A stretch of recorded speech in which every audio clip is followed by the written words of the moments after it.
Jeremy. Thank you very much, Anastasia, and congratulations on your journey of establishing your new law firm. We wish you luck, and of course, I'm a firm believer that collaboration is the new competition. So that means I'll be competing a lot with you going forward. So thank you so much for that, and good luck. And we'll be there to give a sounding ear if you need one. Charmaine, are you still there? Can you also please Yes, I am. Okay, yes, great, Charmaine. You still have video issues, right? Yeah, no, it decided to tap out on me. Okay, that's fine. It's okay as long as we can hear your voice. Please introduce yourself Perfect. as well, Charmaine. Thanks, Ronnie. Well, first of all, thank goodness this is about diversity, because Anastasia would have put me in a coma.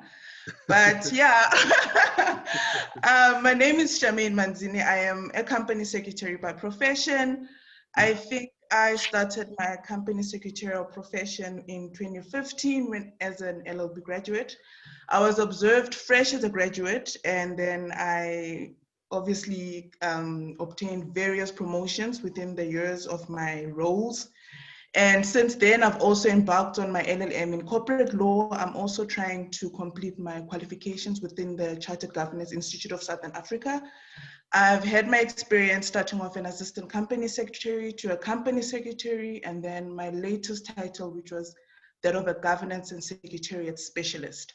So I've also currently ventured into my own little portfolio where I'm freelancing as a consultant and exploring that version of being a company secretary, which has been very challenging, but also very rewarding.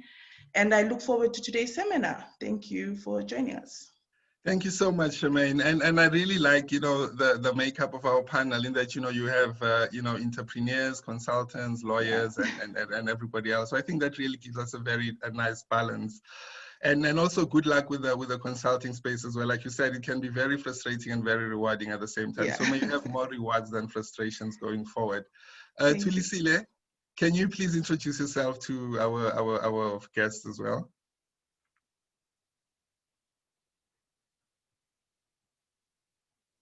Your volume, your volume, you muted. Oh, I'm muted. Oh, okay, yeah. Good evening, everybody. Hi, colleagues. My name is Tulisile Ngumalo. I hold a MBA from Monash, South Africa, BProc from University of Johannesburg, postgrad diploma in corporate law, postgrad diploma in compliance management, certificate in corporate governance. I'm in the process of writing my professional exam for the Chartered Secretary with the Institute of Corporate Governance. At the same time, I am in the process of moving my admission as a legal practitioner. I've worked in various entities, public sector, as well as private sector. Currently, I'm with a mining company. I'm a company secretary. So yeah, that's me. Thank you very much for that, Tulisile. You know, colleagues, you who are our guests here, I know most of you are professionals in your own environment. The whole idea here is I want us to talk, right? So the panel we have here is not our alpha and omega today. We are all the alpha and omega of today. So please, if you have any experiences you'd like to share, you can either ask your question or alternatively, you can also, jot down your question in the message box. There's the message icon there. And as we talk after the presentations, when you feel like jumping in, please do. I'm not that strict in terms of, whatever. As long as you are muted, we'll be able to talk. But for now, what we're going to do without wasting further time is to ask Anastasia. And maybe before I do that, let me just, give a background in terms of, where we are from a status quo point of view. So we found ourselves in late, March 2020, being thrown into disarray. Companies couldn't function. Most companies were not prepared for this, obviously. And of course, now boards had to start learning new technologies.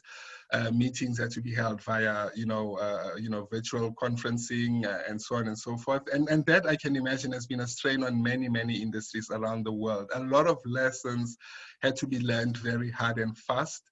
And a lot of improvisation, I suppose, had to also go on during this time frame. So I'm very interested in knowing, you know, within the context of where we come from, what we've been through or are still going through, what does the future really hold for us? You know, what are the areas I think that we can, based on what we know now and what we've experienced, we should really be zooming into the future in order to make sure that, you know, we have effective boards, because that results in effective companies, you know.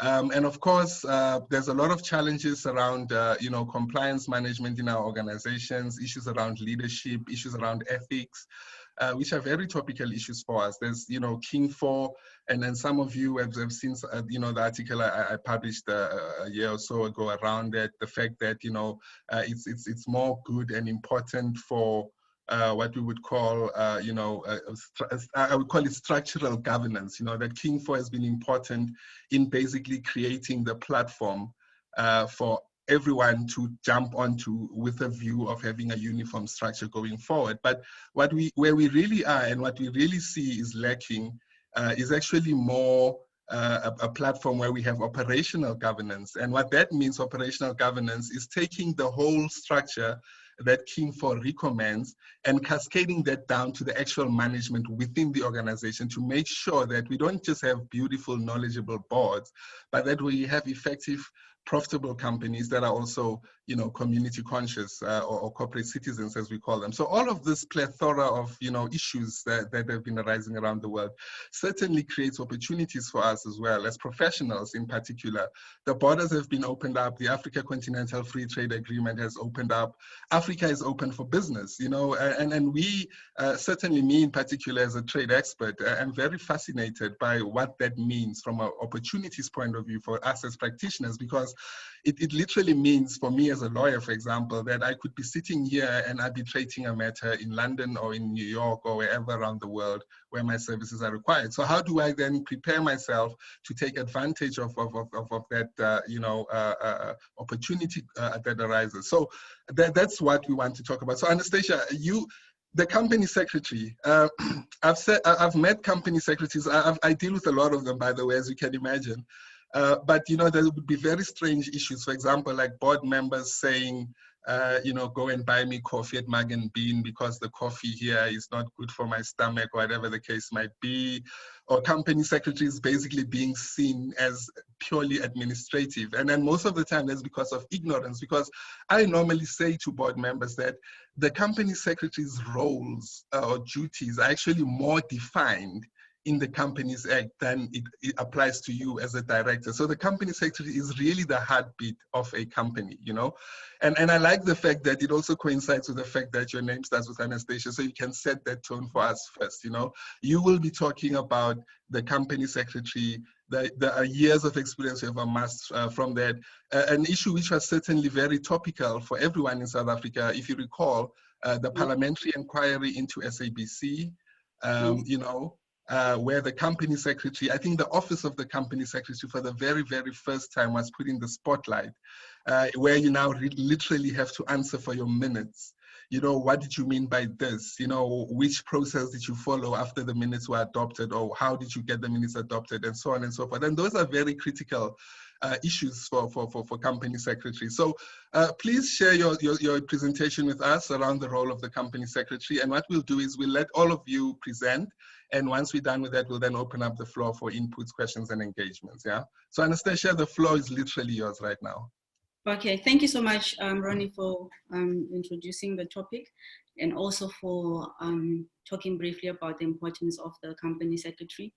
Will your gentleman then just put up my presentation, and then I'll just follow mine from my side? Yeah, okay, great. I think that's what they're doing. But in the meantime, okay, there we go. Thank you. You may proceed, Anastasia. You want him to go to, just tell him to move slides if needs to. And I just say move and then he'll move, yeah. Move. Okay, so I'll briefly be talking about the process of appointing the company secretary, because I believe it's a very important process, which also shows the importance of the role of the company secretary. So in South Africa, to appoint in South Africa, the appointment of a company secretary is actually mandatory for public companies or state-owned companies. And I've also quoted the legislation, the relevant legislation for those appointments. There is no obligation on private companies or NGOs to appoint a company secretary. But obviously for good governance, where those private companies can afford to appoint a company secretary, I would recommend that they actually do that. And also, a company secretary should ideally be appointed at a senior level. And I'll get into a little bit of that later in my slides. So if you look at Section 86 of the Companies Act, it says that a company secretary should have the requisite knowledge and experience in relevant laws, right? And they should be a permanent resident and remain a permanent resident whilst they are in that role in the country. Next slide, please. So a juristic person or a partnership can be appointed as a company secretary. So I think where you find that some companies maybe have got too much work for the company secretary, or they prefer to have a juristic entity, they do have the leeway to appoint a juristic entity as a company secretary, as long as the company secretary also meets the requirements of the Companies Act. And if you look at Section 84(5) of the Companies Act, if the person to be appointed as a company secretary is disqualified to be a director, then that person cannot be appointed as a company secretary. So if I'm on the delinquent director or disqualified directors register at CIPC, I cannot be a company secretary because of the level that the company secretary position is seen within the governance space. So as the company secretary, you are basically responsible for the efficient administration of a company, particularly with regards to ensuring compliance with statutory and regulatory requirements. So you see, it goes back to that section that says that the person needs to know the relevant laws within which they are operating.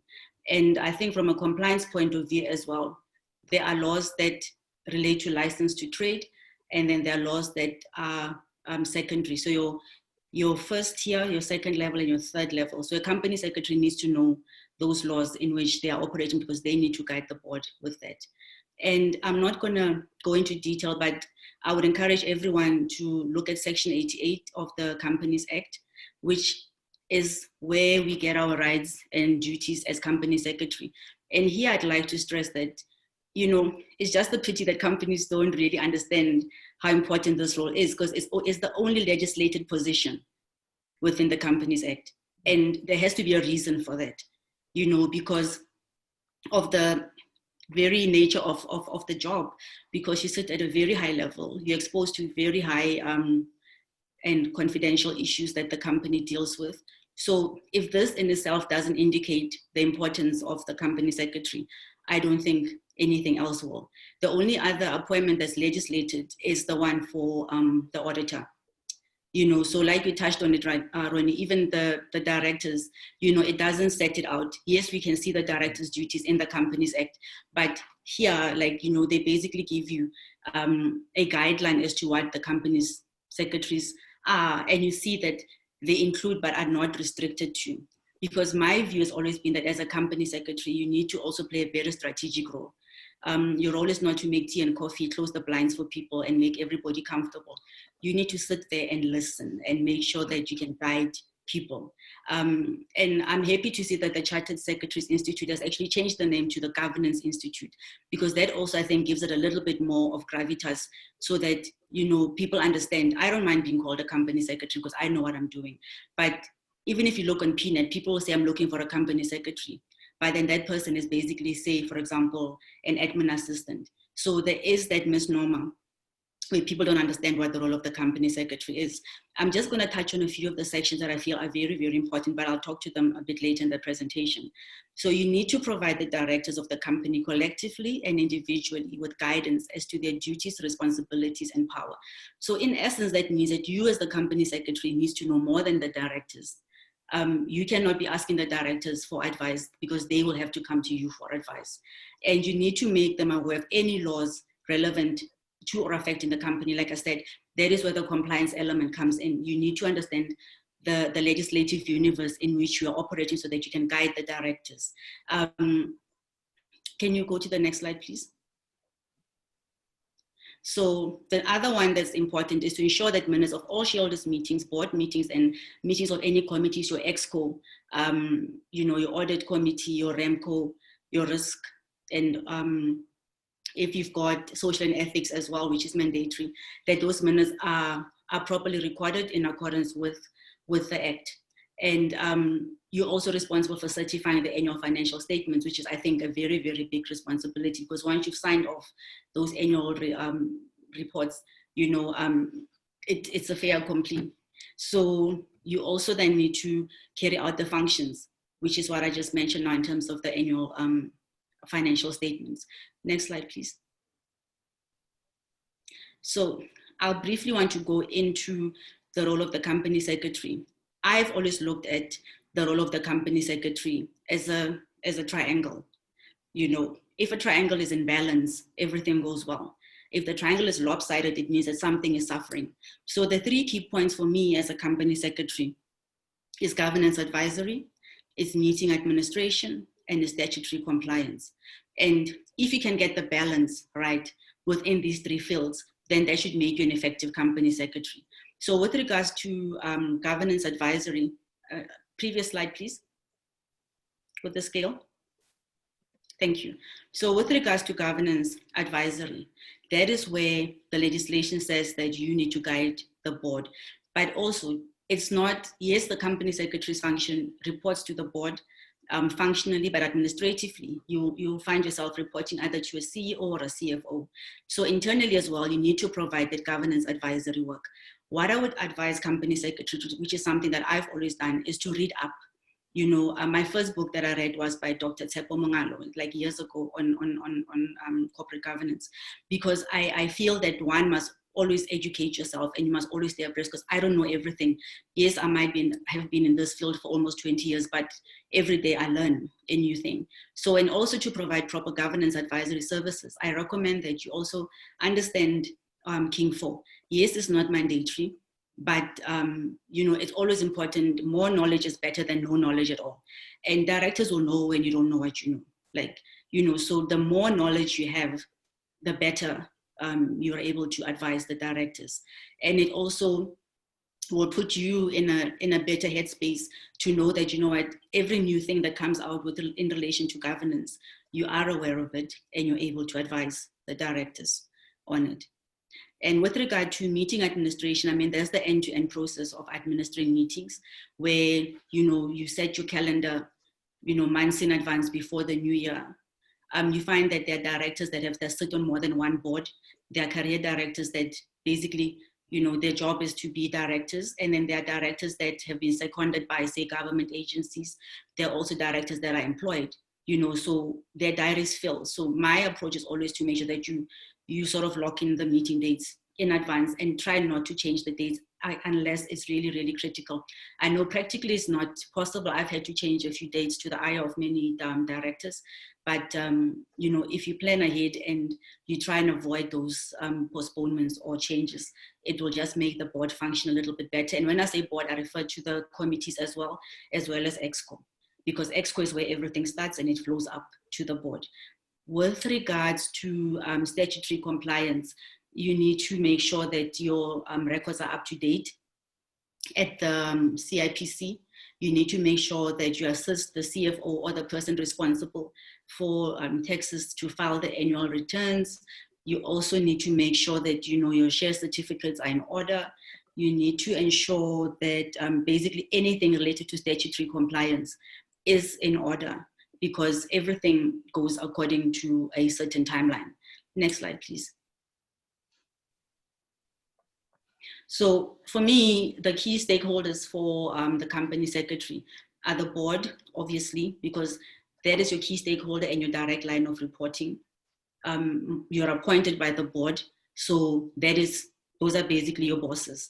And it's important here for me to stress that you need to build a very good relationship with the chairperson of the board, together with the chairpersons of the subcommittees, because if you have that relationship and you're in sync, even if you have to amend things or change things or something goes wrong, you have the leeway to talk to them. And my approach has always been, before a meeting, to have a meeting with those chairpersons or rather to organize meetings with the executive responsible, with their chairperson, to sort of go through the agenda and talk it through. But remember, you don't build your agenda from a vacuum. It starts from an annual plan that you have done, and then also what the EXCO basically filters through to the board. You need to also avoid any submissions going to a subcommittee of the board that hasn't gone through EXCO, because that normally creates problems, unless it's an in-committee discussion where you as the company secretary are tasked with doing certain things, getting certain information together. There's somebody with a video on, if they can just, it's distracting me a little bit. Oh. Okay. Sorry about that. Whoever it is, can you please maybe just, turn off your screen, or also mute, please, whilst we edit? Thank you. You may proceed, Anastasia. Okay, I've lost my trail of thought, but I think the idea is clear. So, and then the other stakeholders within the company are the EXCO. I know most people say that I'm appointed by the board, I only work for the board. Yes, you only work for the board, but then, previous slide, please. Where are we? Okay. But then you also have an EXCO structure to support. The better your relations with EXCO, the better for you, because that is where your submissions come from. I mean, it's one of the most frustrating things to wait for submissions, because either, people don't understand the importance of those submissions reaching, the other EXCO members in time, and then you find the submissions go 2 days out, or even on the day of the meeting. It creates a risk. So if you have a good relationship with EXCO and you have a terms of reference for them, in most places, if there is no terms of reference, I usually develop one with, in consultation with the CEO and the executives, just to make sure that it aligns with the board charter. Then you know that when you have your EXCO meetings, they understand why they have to do the work timelessly, so that the submissions can filter through to the committees and then filter through, to the board. So you also have to support EXCO, but obviously keeping your independence. As company secretaries, we really walk a very fine line. You always have to put up your Chinese walls and make sure that, you don't, like, you're not seen to be leaning this way or that way. It's a very, very delicate balance. And, we err on the side of caution, but we get it right, we don't get it right at times.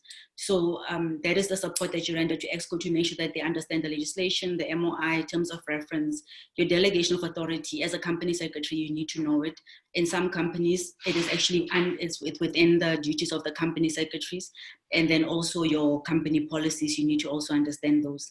And then your other stakeholder is your shareholders. In the private sector, the company secretary is their point of contact, but my experience in the public sector has been very different, where the shareholder talks to the board chairperson, because the minister is the executive authority, and then they talk to the board as the head of the accounting authority. So you also need to understand the difference, so that if you move, say for example, if you worked in the private sector, you go into the public sector, you're able to sort of understand those little nuances.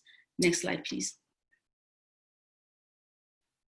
So for me, these are just my thoughts, right? And from my experience, that the role of the company secretaries in relation to directors, you're an advisor to the board. I can't stress that enough. You are a support function for the chairperson and the chairpersons. You really have to have a good relationship with the chairperson of the board, because that is, one of your key stakeholders, where you get to plan. And I believe that if you have the support of the board chairperson, it just makes things a little bit easier. And also balancing that relationship with your relationship with EXCO. You are a communicator of the board on certain matters. I mean, if letters go out, you send them out. In the public sector, to the ministers and the government, other government officials, parliament, etc. But then there are certain matters that you cannot deal with, and you need the support of internal communications to make sure that they deal with the media. So you don't deal with the media unless it's part of your portfolio. But then it's very important to have a good relationship also with internal comms. And then you must be the lead in terms of corporate governance and ensure compliance. Here I'm repeating myself, but it's only because it's so important to maintain the statutory registers and, to submit them to CIPC timelessly. Shareholder communication, you must ensure that your directors and officers' liability is in place. I can't stress that enough. And you also need to know who are your prescribed officers, so that you can make sure that you are covering them. And then you also need to make sure that the relevant meetings are arranged in compliance to the relevant legislation. In terms of PFMA, our dates are set out in the National Treasury regulations, so that is easy. You know what meetings need to happen when. In the private sector as well, you understand in terms of the Companies Act what needs to be done when. Next slide, please. Here I'm just repeating what I said, who your stakeholders are, your shareholders, executive, non-executives. I've also added unions, because sometimes you find that you need to engage with the unions on certain matters if they want to maybe speak to the board and so on. So you cannot exclude the union and employee representatives, although you will deal with them within a formal structure, usually within your HR committee. But that is also one stakeholder as a company secretary that you need to have an ear for. Next slide, please. So within the public sector, it is a little bit busy because there's so many layers that you need to get through. So the first one is the government shareholder representative, which is the minister of that relevant ministry. And then you've got the department officials. This is where you'll have your DG and the department officials that you have to deal with. And then you have your board, your non-executive directors, then you have your executives, then you have your prescribed officers, and also then your employee representatives. So it's just what I picked up in a nutshell. Obviously the list can be long, but from my experience, this would be the relationships that you need to obviously manage. And I forget to mention that for me also key relationships are PAs. You get nowhere without PAs. You don't get into anyone's diary. You get nowhere, literally nowhere. So for me, I regard the PAs as one of my, key stakeholders, to make sure that we are able to do our work effectively. Next slide, please. So here I want to be real, right, and talk to company secretaries about the inhibitors to our job. So appointment at the incorrect level to influence or offer advice. Sorry, lack of understanding of the role of the company secretary, lack of support by board and management, insufficient resources. And please mute. Sorry, Albert, can you please mute everyone? Thank you.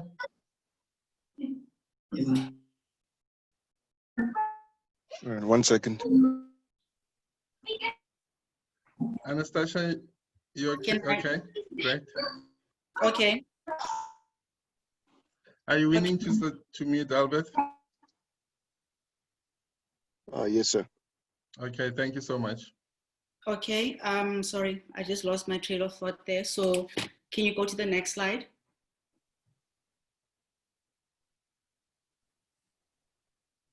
Yes, so the limitations or inhibitors, right? So lack of support by board and management, insufficient resources to carry out the function, lack of empowerment when you work in a hostile environment or where there's a blame culture, and change in directorships. So for me, I think that, like if we're being realistic, these are only some of the inhibitors, where you get that a company secretary is not appointed at an executive level or a senior enough level, where when you speak, people firstly look at, okay, is she a level 4? What do they call those levels? 4, 3, whatever thing. And if you come there, Sherman, your little level there, and they're like, oh, you know what, just take minutes and keep quiet. You understand, the big people are talking. So it's very important for a company secretary to sit at exco level. You don't have to take decisions with exco because obviously you need to be independent, but I think it also makes very, very it makes sense for you to sit at that level because those are the people that you're engaging with. And if you think about it, as a legislated position, you need to be in a position to sort of have that influence, to offer advice. Or people thinking, okay, just, we only talk to level 2s or whatever, so it's just chill up at the end of the corner. And then lack of understanding of the role of the company secretary. This goes both ways. I probably would not understand my role. The board would not understand it. So you need to have an understanding of the role of the company secretary. As the company secretary, you need to know what you're there for. And you need to also educate the board because sometimes board and management don't know what the role of the company secretary is.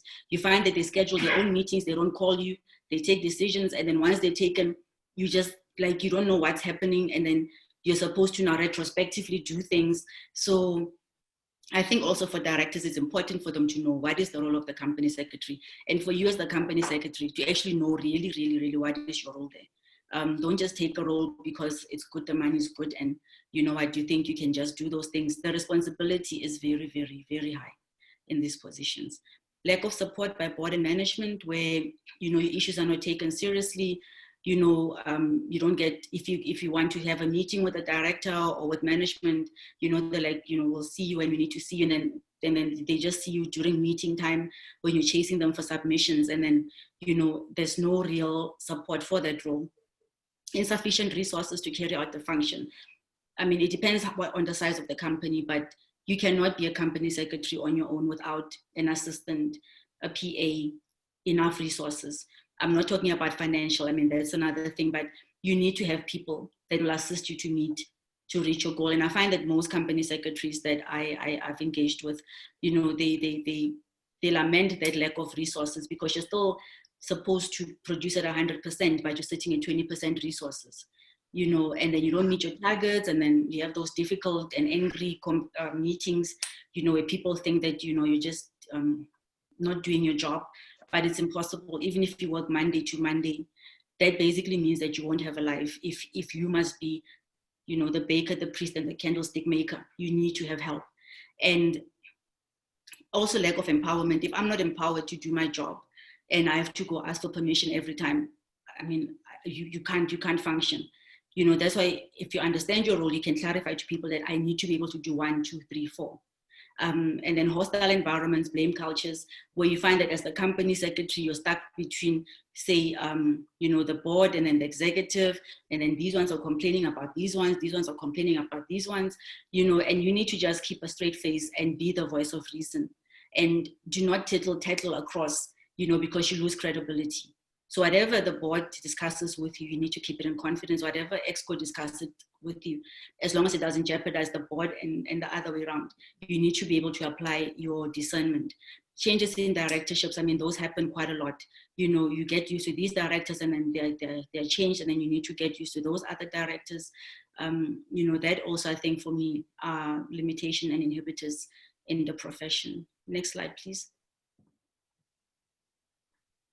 And here, like, this is my last slide, but it's more a question for company secretaries out there.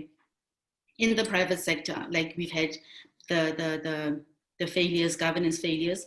In the public sector, you see now with the Zondo Commission, where they have these discussions, and I'm sure you can pick up as a company secretary where some of the governance failures have come in. So, you know, for example, with Old Mutual, where the chairperson and the CEO are not getting along, you're stuck in the middle. You know, so my question to you is, what could the company secretary have done? Next slide, please. Wow. Oh, okay, I'm done. Yeah. Yes, that's my story. Wow. I'm sticking to it. So I'm done. I can feel the passion oozing out, Anastasia. Yeah, Clearly, you can go I'm on so passionate forever. about this. I can talk about this all day. I had to cut my slides actually, like. Yeah. Okay. Thank Yeah. you so much for that. That was very, very, you know, insightful. Thank you for that. And of course, we will be engaged on that as we move forward. Charmaine, can I ask you perhaps to introduce your topic? You're going to talk about digital governance, yeah? Yeah. Of course. So just again, apologies, colleagues. I am experiencing some technical glitches. And it's funny that my topic is all about digital governance, but yeah, excuse me for today. It shows you how important it is. Sure, and go for it, Charmaine. I think maybe just before I actually introduce my topic, it's just something interesting about Anastasia's presentation. I must admit, when she mentioned about how there needs to be more awareness regarding the role of a company secretary, I'm actually very guilty. At my first interview as a graduate, I didn't know what a company secretary was. So one of the first questions was, what do you know about a company secretary? And honestly, I must have insulted a whole group of senior company secretaries, because I did exactly that. I said, tea, I'm your girl. I said, coffee, I'm your girl. My mom says I make the best tea and coffee. So that was me, but yeah, we've come a long way. Yeah. And I think just getting back to my topic, I'm not sure if everyone can see the presentation. Yeah, there we go. Yes, digital governance. Yeah, So great topic. you. So I think for me, the reason why I actually picked this topic right now is, despite the fact that everybody's talking digital and virtual, it was a hot topic for me because it seems most companies have jumped into the space of becoming digital or virtual without actually doing the governance and the thoughts that needs to be done before jumping into the space. So I started off by introducing the topic with a definition on the next page, just to give everyone a background, because I have realized when we do discuss something like digital governance, we have people coming in thinking of it in the in the opposite aspect. By that I mean, if you talk digital governance, people automatically think you're going to talk about a digital board, and that is not the topic for today. Today we're talking about digital governance in in aspects of, for example, I did put a definition there and I said a digital governance is a framework like any other framework that is established for accountability, roles, and decision-making authority for a company, regarding its digital presence. So not necessarily a digital board, but rather its digital presence. And specifically, that would mean, the websites, the mobile sites, the social channels, and I'm sure everybody is using some kind of product or service that is offered via the internet or the web. So that's the topic when we talk about digital governance, and obviously having a well-designed digital governance framework minimizes the number of technical debates, regarding the nature and management of an organization's digital presence. For example, I think I'm going to use one of the hot topics today, where everybody's asking, who's to blame for the clicks, saga. And it seems like even clicks itself is pointing fingers, even at the roof possibly. So having a framework lets you, create that atmosphere where there is no questions about it. When it's time to make a decision, we know. And in this in this perspective, it's about your digital presence, the offerings that you provide, via the internet, via the websites, mobile sites, social channels also, because we know everybody's going into Facebook. I mean, LinkedIn is also a hot topic, and so on. Next slide. And in terms of the purpose for digital governance, now I basically narrowed it down to two purposes. And the first one, I did say it ensures the companies are performing digital activities in an ethical manner. And that means it ensures ethical behavior. We all know, every company right now is looking into its ethics.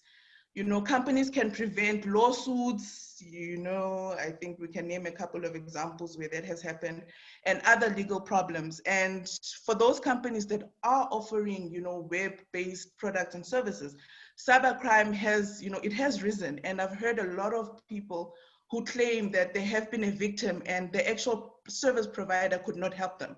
They were basically left to fend for themselves, whereas it was your website that I entered into, where I've put in my personal details, and now I have, an issue, a legal matter. But yeah, that's also a growing phenomenon in the space. And whether the company is victimized, it needs to prepare for it. You need to prepare not only for what has happened, but also what could happen. And secondly, companies that fail to think through and put the proper processes in place for digital governance prevent themselves from being able to grow and change, because as we know, it is a growing space right now. It's an agile environment. Digital is an agile environment. What is here today could be updated overnight.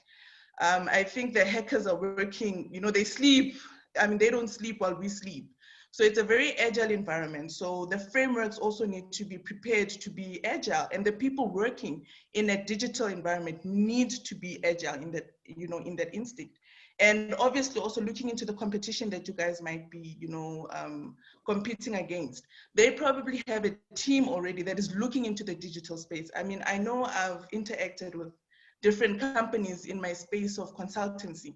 And I've realized how some companies have already had, their conversations about digital, and their digital space is far more enhanced than some of the bigger companies that I've, interacted with. And I've realized that there is a gap for digital governance, hence this topic. If we can go to the next slide. And then key components, obviously, when it comes to digital governance, I have mentioned the frameworks. It obviously needs to include a digital strategy. You need to include digital policies, digital standards, digital guidelines, digital processes, and obviously, ultimately, a digital team structure. If you go to the next topic, and I think maybe just to highlight, I've actually just gone into 3 of those components in this presentation. I didn't want to, spend too much time discussing some of the other things because I believe most of us are, in a space where we do deal with frameworks anyway. So I do recognize that we probably are. Some of the things are just, you apply them across, but I just wanted to go into 3 things that I think are specific to digital governance. And if we talk about the digital strategy, it articulates an organization's approach to leveraging the capabilities of the internet and obviously the World Wide Web. And a digital strategy has, 2 facets, which is the guiding principles and the performance objectives. So an organization's digital strategy provides the foundation for what the organization hopes to achieve with its online presence. So you don't just, which is what I've recognized most companies are doing, they're just jumping into the space and hoping everything happens, like, I don't know, like how your water just boils and you make tea for some reason. But, you can't just jump into a space that exposes you to so much without a strategy. A strategy is with a strong foundation, you can build as big and as wide as you want, but it also protects you for when those risks appear. So, and since the digital environment changes so rapidly, which is what I mentioned earlier, a digital strategy needs to be updated frequently and should include perspectives from a variety of stakeholders within the organization, which is, for me, it also comes back to feedback. Allow your clients or your stakeholders to have feedback regarding your digital presence. It's very helpful. I know even when I was working at the bank, we were asked even in meetings to give comments regarding a new product, a new virtual product, a new virtual application. And you can use even those feedbacks to just, enhance your strategy, because sometimes it might work. And obviously sometimes it can't or it won't. And sometimes it just needs to be updated to something that the competitors are doing, just so that you can stay in line with the market. I think we can go to the next slide. And obviously the second component was the policies. Now, digital policies are guidance statements, right? That you put into place to manage the risk and ensure that the organization's core interests are served as it operates online. So think of policies as, guardrails or almost tracks that keep the organization's digital presence from going off the road. So we know in most meetings, you came to talk about the table and you find yourself talking about the gate outside, exactly what a policy prevents you from doing. Because a strategy, as detailed and as specific as it might be, you'll find yourself, going off rail because of, for example, agility. You might find yourself raying away from your strategy because of certain things that are happening that are pushing you into a certain direction. Now, your policies will keep you on track, just keep you in line with what you originally set out to do. And obviously, a company's policies create a critical foundation for success. So managing those company risks and identifying the rules of that association will help. And policy documentation should be as clear as possible so that not only your staff, in my opinion, but also customers can understand and follow those rules. And policies should be regularly revisited to make sure they are up to date, along with your framework and your strategy, and in line with current business and legal requirements. Next slide. And the other component was the standards. Now, interestingly, I know with a lot of team building, activities, most people struggle to, differentiate between a standard and a policy. But you could almost think about it like a triangle where you have, just the high level, which would be a strategy, and then your mid level, which would then be your policies, and then the bottom level where you almost even want to draw people pictures if you can, which is your standards, just so that it is, leave no questions asked. So the standards articulate the exact nature of an organization's digital portfolio. They exist to ensure optimal digital quality and effectiveness. So it's not enough to just have, a very interesting online presence, but make sure it's effective. You need to ensure that it's doing what it needs to do, not only to your customers, but even to, you know, for example, your competitors, because there are people who are looking into, for example, your competition will look into your profile, and for some reason, we all know, you know, the market, it's always going above and beyond. So you want to be an example, especially for a company that knows that, you know, there's a lot of onlookers. You know, do what you need to do, because there's a lot of power that you have in terms of your digital presence. So make sure that it is effective. Whatever it is that you want to use your digital presence for, make sure that it is effective. So the standards will also help protect the quality of an association's digital presence, right? So in terms of when we talk about the quality of it, it means, you know, how long after visiting your presence do I keep you in mind? I think we all know, I'm gonna refer back to the bank a lot because I spent a lot of my years there, but I think we all know, if you, even if you work for a particular bank, you might, you know, use different products from different banks.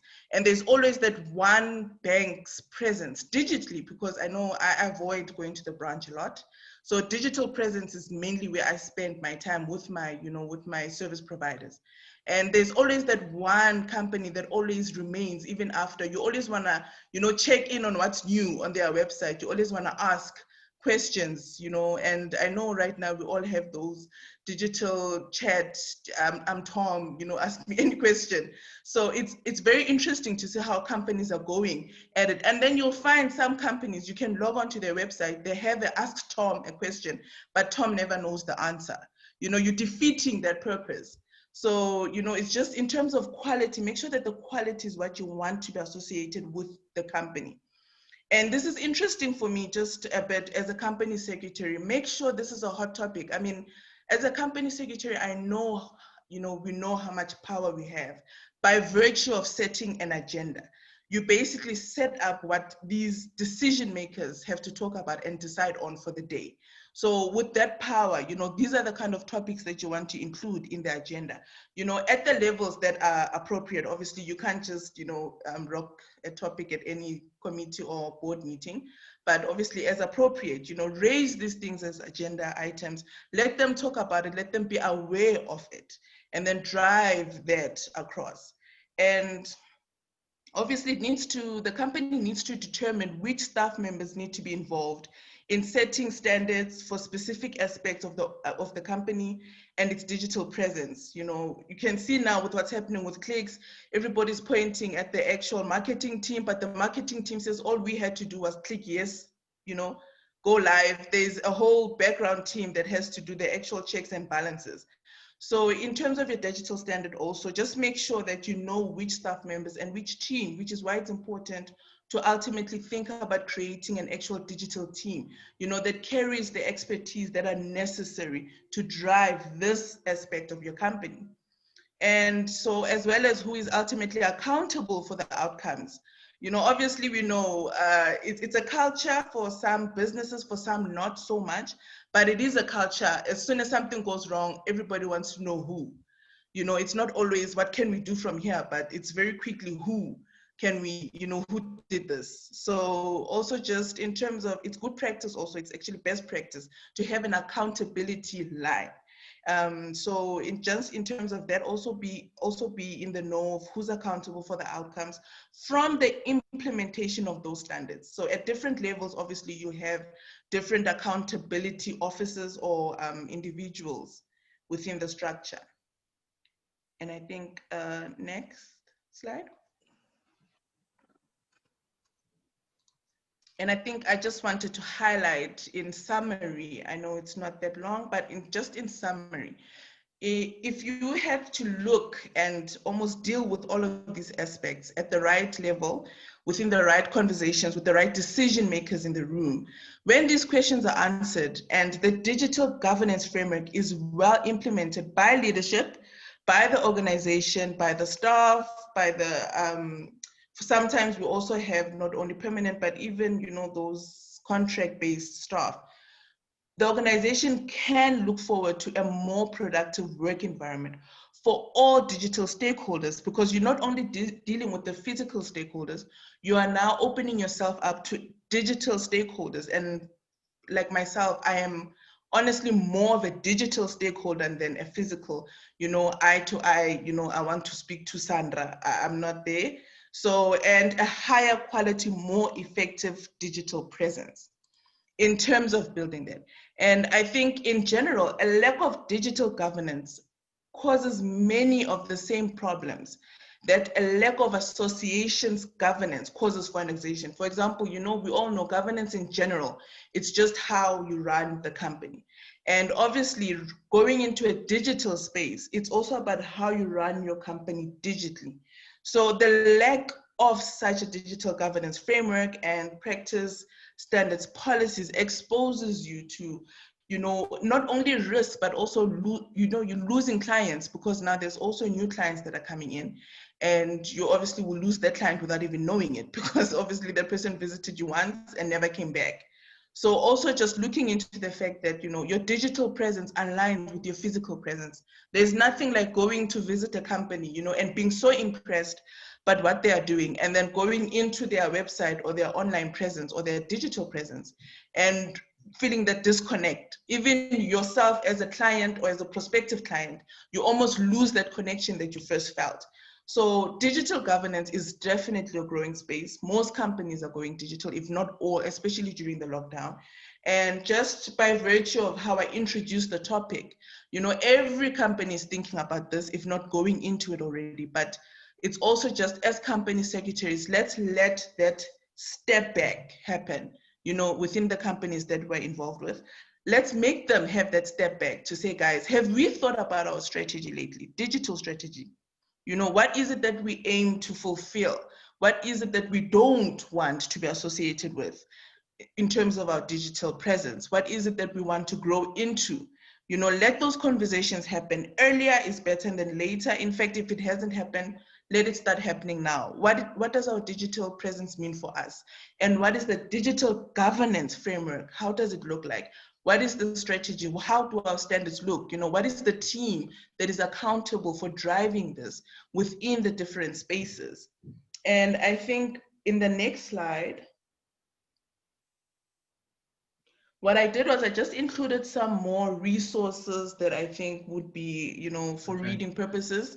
I know as lawyers in general, we do a lot of reading, but it would be interesting to read more about this digital. It's interesting to see how different companies have almost approached their digital governance. Some of them have almost tried to implement, almost just duplicate what is already there just by including WWE into it. But it's also interesting to see how some companies have seen, the downfall of not having a proper digital governance framework. And just as like I mentioned earlier, being a company secretary, these are the kind of things that you need to bring to your board. I think Anastasia did mention that, as a company secretary, you are the one who needs to come almost with the answers. Even before your board of directors has questions, throw it in the agenda, ask the right people, if you, like, for example, your resources that you should have available to you as a company secretary, ask those resources about digital governance. If you yourself know you have not been in a conversation about it, as a company secretary, lay it out, even if it's at executive level. I know some of us do support executive management committees. Level it up with that level and see how it rolls up. And then rolling down. As a company secretary, let's raise it in the agenda, just check and challenge, even yourself, check and challenge what is in there, what is not in there, and raise those questions to your stakeholders.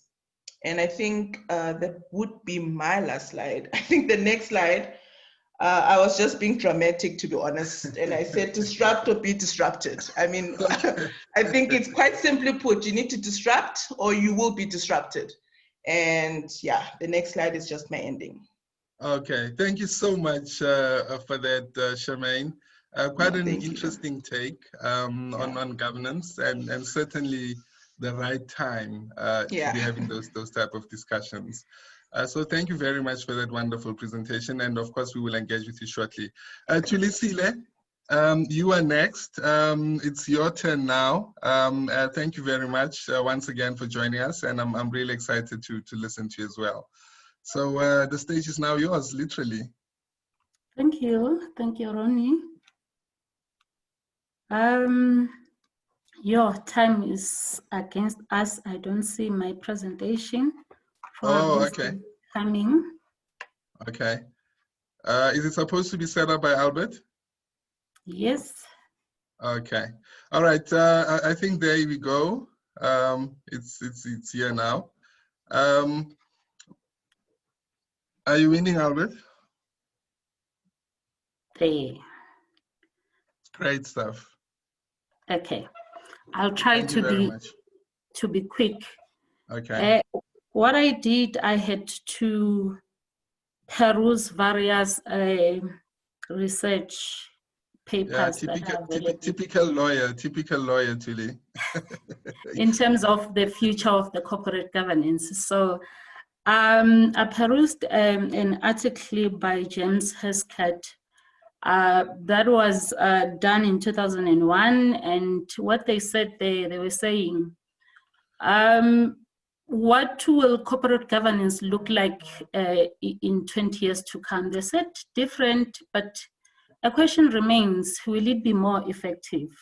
So what I then did was like, in 2000, we had significant corporate governance failures, the collapse of Enron, Wellcome, Fidentia, and surprise, surprise, 2015, we still have similar kind of corporate governance collapses or failures, which is like, yeah, corporate governance, despite all the legislation, the frameworks, the King codes and everything, but we still have them. So we have Volkswagen USA in 2015, where they were cheating the environmental laws.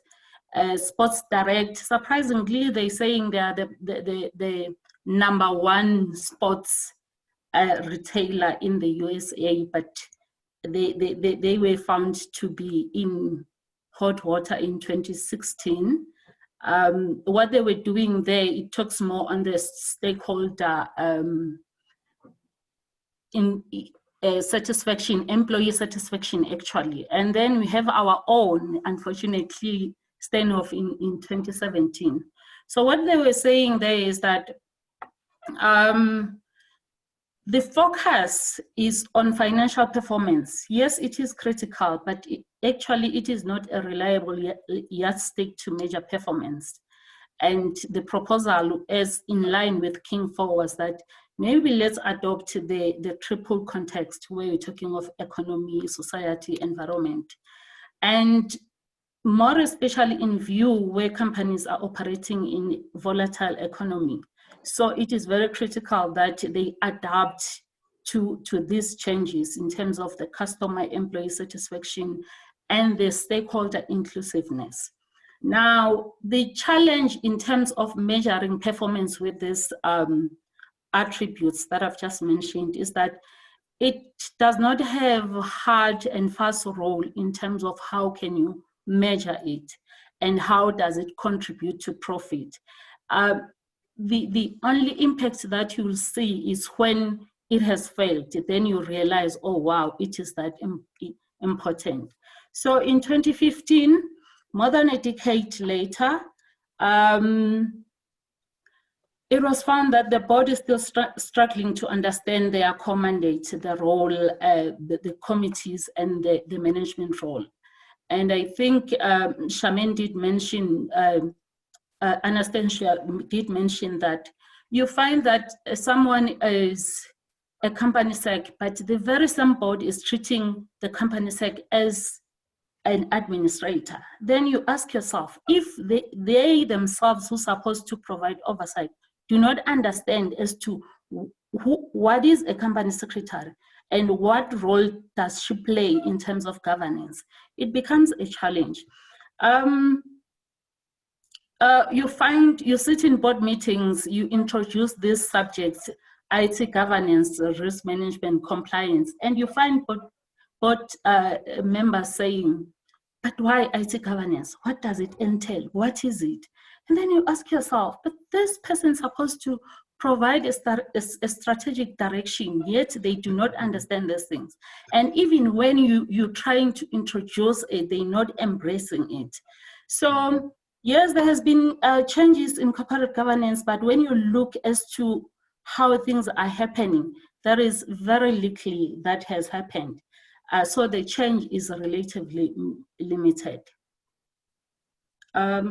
Yeah. Now, another study that was conducted by Harvard Law School Forum of Corporate Governance. It looked in terms of how will corporate governance be in 2030. And they were predicting that, well, there will be a little bit of change, but not much per se.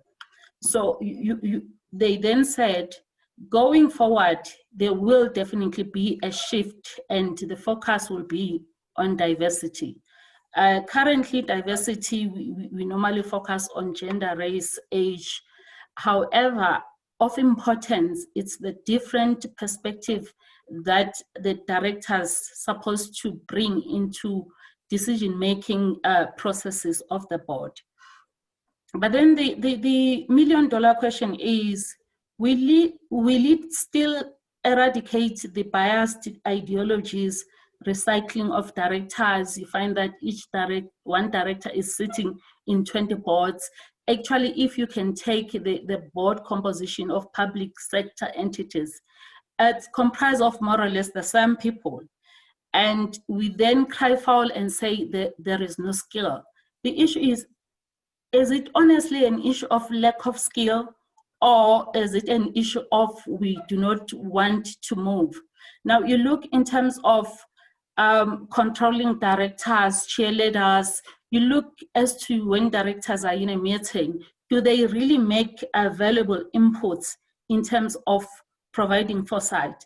And it's a rare case. Jack Ma is one director that decided to relinquish his chairmanship role and later on relinquish the director role.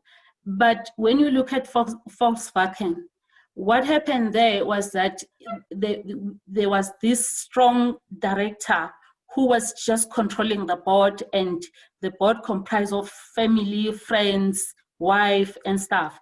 And when we talk diversity, to what extent really are we saying there will be independence? Because we can say, yes, bring women, but then if it's my wife, it's my aunt, it's my sister, to what extent are we really evolving?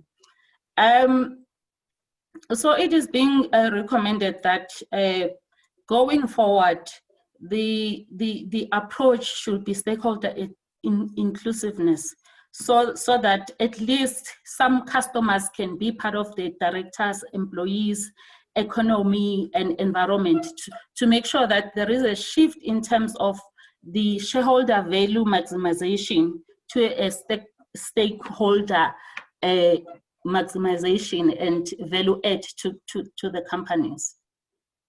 Next slide. Now, the other element was that it's disclosure. Disclosure, the OECD's kind of countries, they were saturated with disclosure requirements. And does it add value? The question still remains.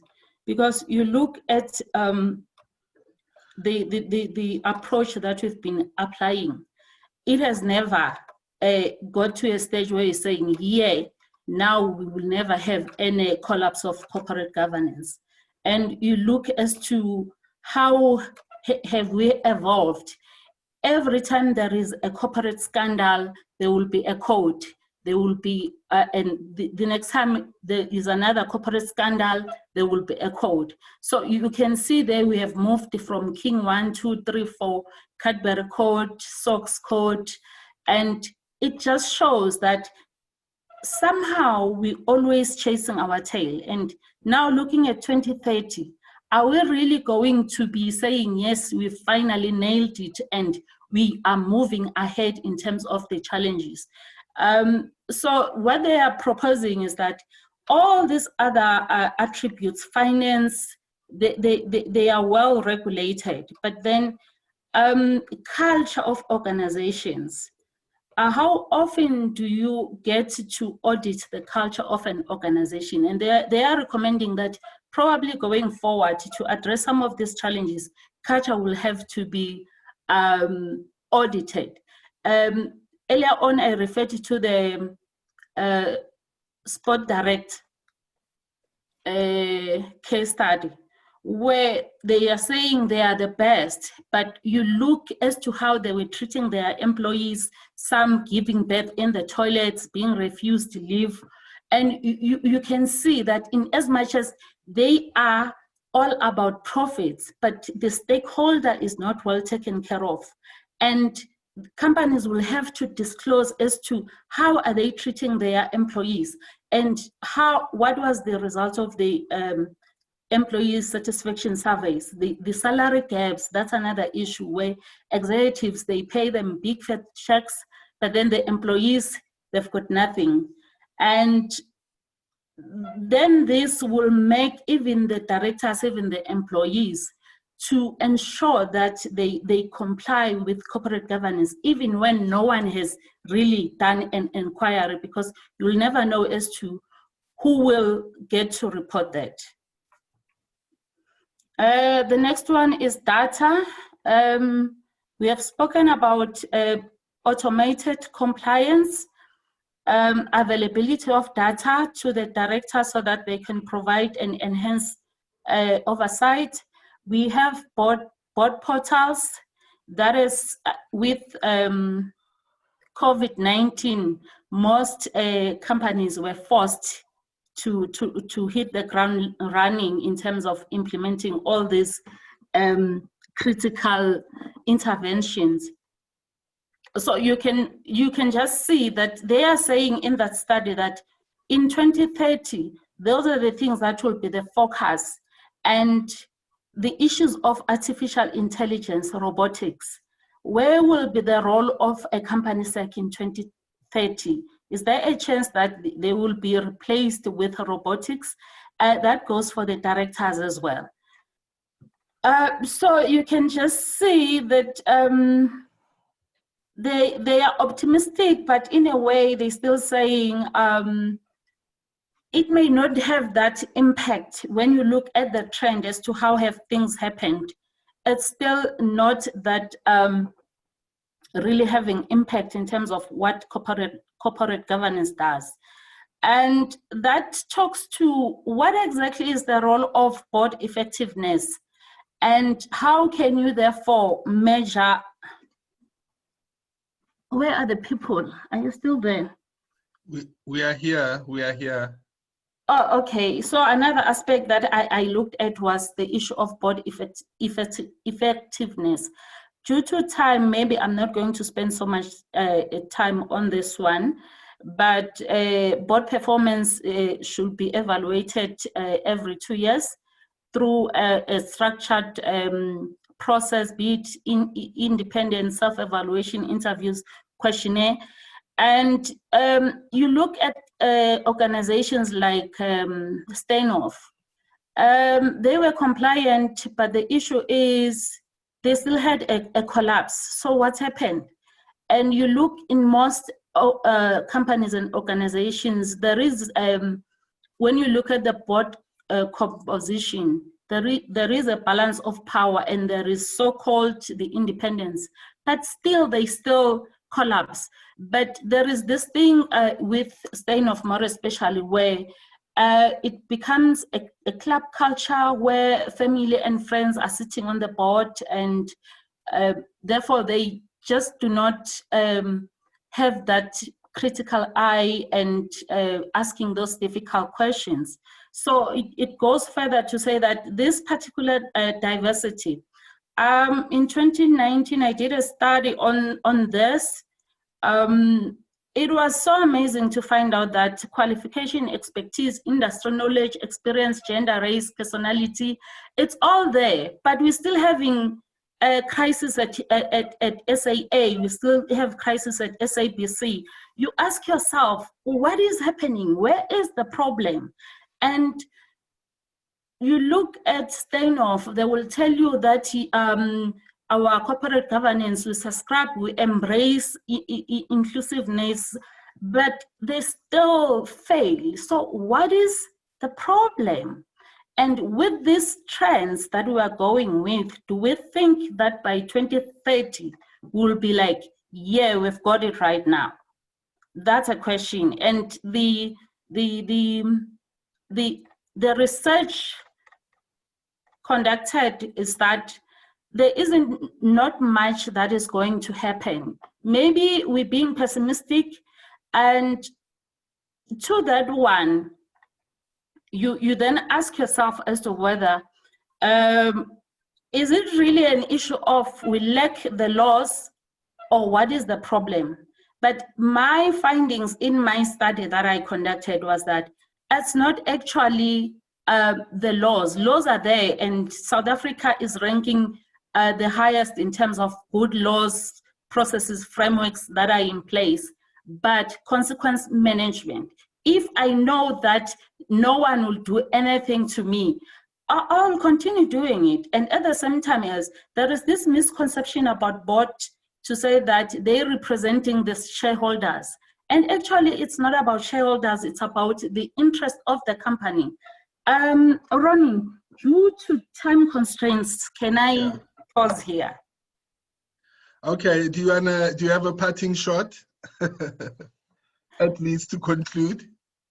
It goes back to say what James is saying is that, yes, there is change, but to what extent are we really reaping fruits of these frameworks and processes and laws that we implementing?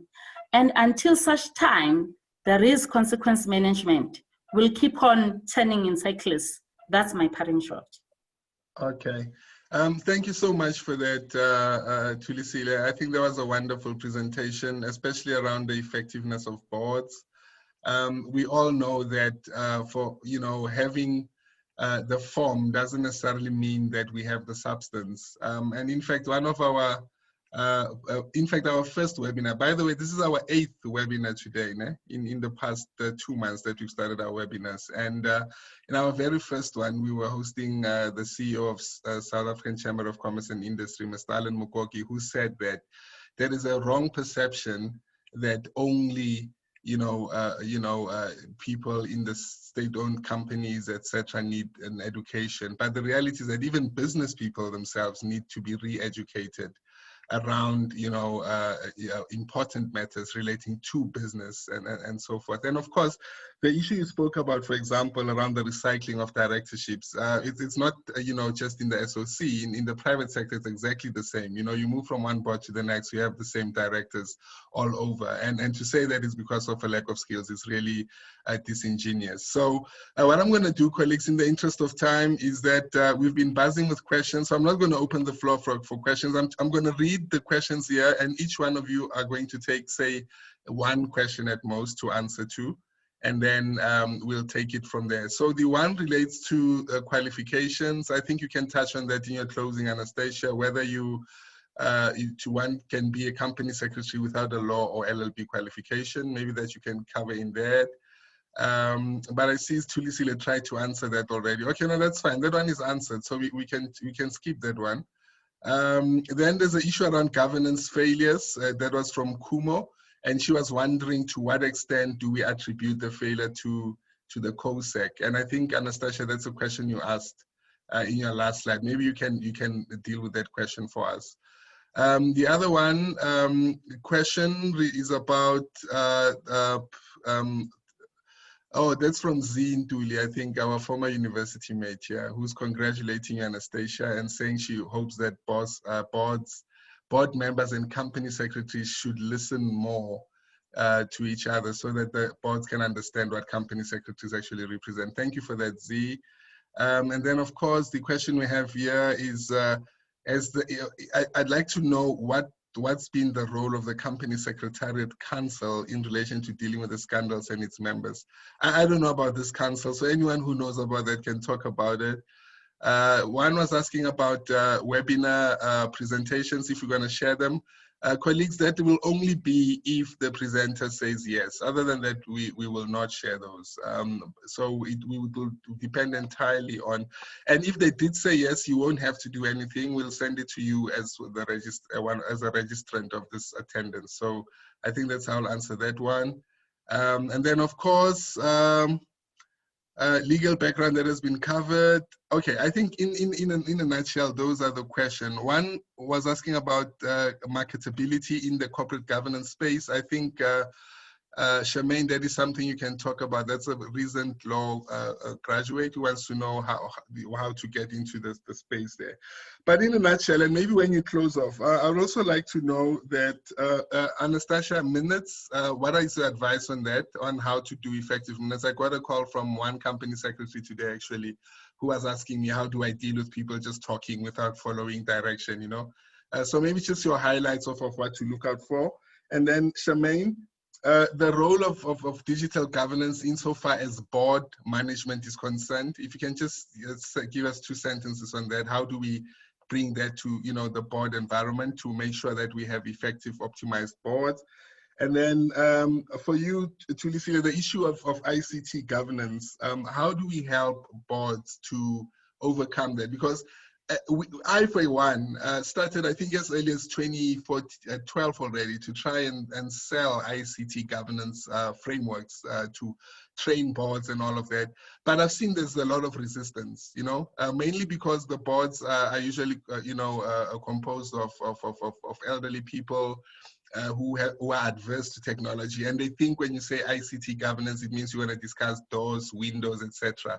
But forgetting that it's only the frameworks relating to the governance. So how can we encourage boards to be more of that?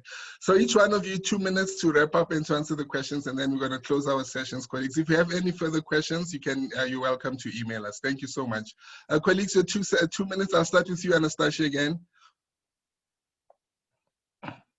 You muted, Anastasia. There I am. So okay. just briefly, in terms of the question that was asked on the governance failures, that's why I threw to the audience that what do they think the company secretary could have done? And I put it immediately after those slides where I'm talking about the inhibitors, whereby even as a company secretary, where you try and give advice and your advice is disregarded, you know, that's why it's important to have a good relationship with the chairperson of the board and also the chairpersons of the subcommittee, so that after the meeting, you know, you can at least engage them and say, you know what, I am uncomfortable with how things went with this and that and the other meeting. So that by the next meeting, that chairperson is sensitive and conscious about what it is, you know, that makes you uncomfortable. What I also sometimes do is notes for the chairperson, like especially with regards to the agenda, just to maybe highlight that these are the important issues, you know, that need to be looked at. And in the meeting, you honestly have to be in this profession and have confidence to speak up. There's no point in taking these kind of roles and you don't have the confidence to speak up. Sometimes it's chaos in the meeting. You can't really speak up at that time, but make time to engage the chairperson afterwards and explain to them, take I take the companies like PFMA, everything. And I sit there and I explain to them that I'm not saying this because of that, but Ronnie, you would know that's also something called a business judgment rule. You are protecting them as directors, right? So to answer your question, Becky, is that if you're not empowered, there's really not much that you can do. You'll just be sitting there in the middle and watching this unfold in front of you. But unfortunately, when the popo hits the fan, the proverbial popo, some people will ask, where was the company secretary? So on the second one, in terms of effective minute taking, like I said, relationships again. You need to be able to talk to the chairperson of that committee and say, no, can you just rein in the people? Because sometimes as the company secretary, you will want to rein in the people, but no one will take you seriously. So if before the meeting, you've noticed your first meeting, your second meeting, things are just haywire. People move from item 2.1 to 8.1. And when you have to do the minutes, you know, it's a mishmash of everything. You need to also be able to sit next to the chairperson and sort of nudge them and say, okay, we're moving to item 2.1. So those talking points for the chairperson are very, very important, especially for the ones that have not been directors for a long time. I'm a big proponent of director training. I believe that, you know, with making sure that the right directors are on the board, they will know exactly what it is and that they've got limited time. You can't have 8-hour meetings. You know, you need to have 2-hour meetings, succinct, finish. But if you don't have confidence, guys, it's really going to be difficult for you to speak up, but use your relationship, leverage of them, have those sidebars with the chairpersons. That's my advice. Thank you. Thank you so much for that. Charmaine? Yes, of course. I think let me quickly run into the marketability of the actual role. In my experience personally, I mean, especially with the growing demand for governance across all industries, it's definitely, you know, a role or a duty to go into. If somebody's interested in this, I think definitely go for it. Most of them are looking for LLBs or, you know, your what was previously known as the CIS, which is now the Chartered Governance of Institute of Southern Africa. So I think especially, I won't lie to you, during I think right after lockdown eased, I know I'm getting a lot of inquiries regarding whether I'm available or I know anyone who is. So definitely, if you're worried about whether you'll get a job or not, the marketability for this role is definitely there. Companies know about the role of a company secretary, and if they don't, it's your chance to educate them. And then in terms of board management, definitely for me, I think just going into what Anastasia said about, you know, director training, best practices for digital governance is basically awareness, conversation. The board needs to remain informed. And I think right now, maybe what's lagging behind is because the regulators themselves are almost also seen to be lagging behind, but you don't want to be that company that wakes up when the regulator wakes up, because we all know the regulator wakes up with fines. So, you know, keep your board up to date, manage your board in terms of digital governance, and, you know, just updating them occasionally with anything that comes up. So yeah, in short. All right, thank you. Tulisile? For me, more especially the question as to how do you get the board to embrace issues like ICT governance. I have an agreement with my committees and my board to say that if there is a new subject matter, you prepare a paper that before the meeting starts, we get to consider that paper in terms of, okay, this is a new subject and these are the advantages, these are the challenges, and if there is a need of a specialist to come and take the board through, they then deliberate and take that decision.